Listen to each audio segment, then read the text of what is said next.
Good morning student. आज हम class 4th में हिंदी रीडर में महर्षि समुद्र पी गए पाठ की रीडिंग आपको कराएंगे।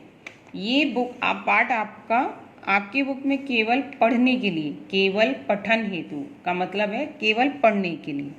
इसकी सिर्फ हमें रीडिंग करनी है, ना कि और कुछ भी नहीं। Word meaning, question answer exercise कुछ भी नहीं। तो ये पेज नंबर है आपका 42। आप इस बुक को ओपन करेंगे और पाठ खोलेंगे महर्षि समुद्र पी गए। तो आइए करते हैं हम रीडिंग स्टार्ट।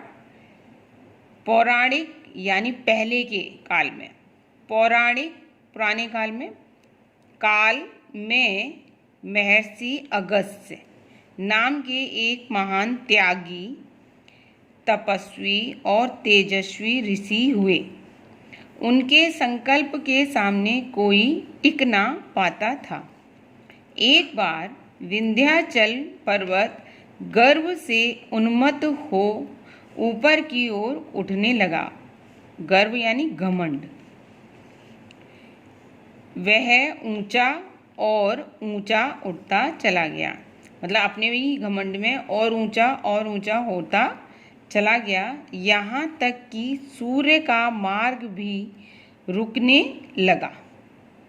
मार्ग यानी रास्ता, सूर्य का रास्ता भी रुकने लगा। ऐसा लगने लगा जैसे देश के दो भागों के बीच विशाल दीवार खड़ी हो गई हो। महर्षि अगस्त्य को दक्षिण की ओर जाना था। मार्ग में विंध्याचल पड़ता था, सो वे मार्ग में पड़ने वाले विंध्याचल के सामने जा खड़े हुए। विंध्याचल ने उनका बहुत आदर सत्कार किया और आने का कारण पूछा। महर्षि बोले, मुझे दक्षिण की ओर जाना है, परंतु तुम्हारे कारण मेरा मार्ग रुक गया है। मुझे आगे जाने का मार्ग दो, यानी रास्ता दो। विंध्याचल महर्षि का कोपभाजन नहीं बनना चाहते थे। कोपभाजन यानी उनके गुस्से को नहीं झेलना चाहते थे, क्योंकि उसको पता था कि महर्षि अगस्त्य बहुत गुस्से वाले हैं।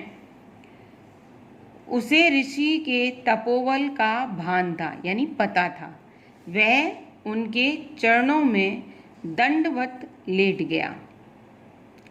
जाते समय ऋषि ने पर्वत से कहा, जब तक मैं वापस लौट ना आऊं, तुम इसी प्रकार रुके रहना। विंध्याचल ने उन्हें वचन दिया, परंतु ऋषि एक बार दक्षिण गए तो फिर लौटकर वापस नहीं आए और वहीं बस गए। उस दिन से आज तक विंध्याचल उसी प्रकार झुका हुआ है। इस प्रकार ऋषि के तपोबल ने देश को दो भागों में बंटने से बचा लिया।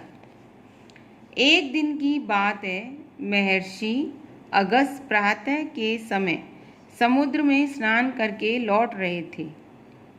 उन्होंने देखा कि एक नन्ही चिड़िया समुद्र में स्नान करती और चोंच में समुद्र का पानी भरती तथा उस पानी को रेत में उड़ेल देती। जो बालू उसके शरीर में लग जाती, उसे वह समुद्र में झाड़ कर गिरा देती। निरंतर यानी लगातार उसे इस कार्य में संलग्न माने लगे रहना देख ऋषि आश्चर्य में पड़ गए। वे समझ नहीं पाए कि आखिर बात क्या है। दूसरे दिन जब ऋषि समुद्र में स्नान करने गए, तब भी उस चिड़िया को उसी प्रकार में कार्य में लगा पाया। चिड़िया पूरी लगन और श्रम यानी मेहनत से एक ही कार्य बार बार दोहरा रही थी। महर्षि से रहा ना गया और उससे पूछ बैठे, यह क्या कर रही हो? चिड़िया ने बिना कार्य रुके उत्तर दिया, यानी वह काम में अपने में लगी रही और कार्य करते करते उसने जवाब दिया, महर्षि आप स्वयं देख रहे हैं मैं बहुत व्यस्त हूँ, यानी बिजी हूँ, यानी बहुत ज़्यादा काम है मेरे पास। क्षमा करें, तनिक भी विश्राम मेरे कार्य में विघ्न डालेगा।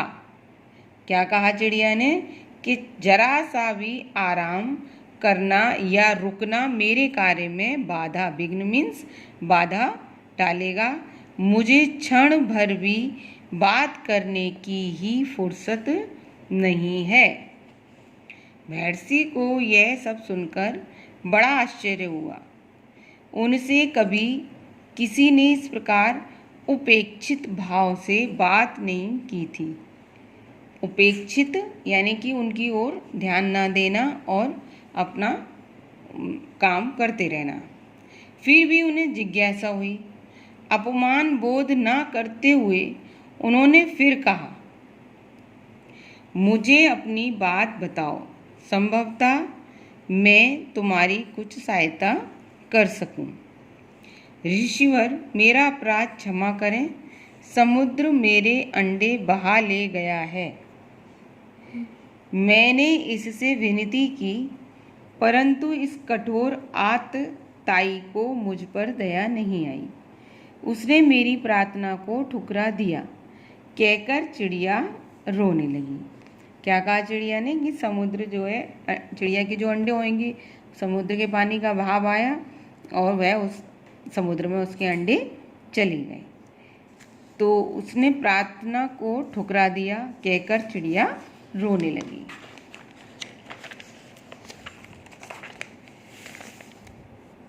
परंतु अब तुम क्या कर रही हो? महर्षि ने पूछा।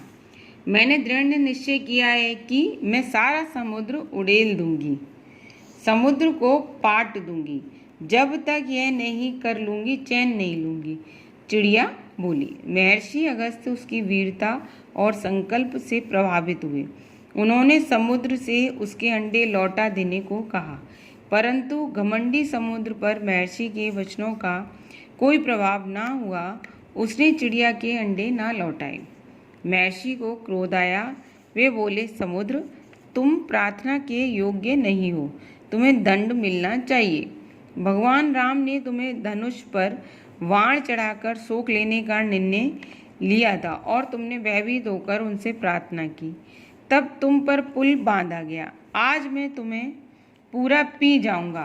कहकर महर्षि ने समुद्र का सारा जल आचमन कर लिया। अब समुद्र गिड़गिड़ाकर उनसे प्रार्थना करने लगा। उसने चिड़िया के अंडे वापस कर दिए और महर्षि ने उसे क्षमा कर दिया।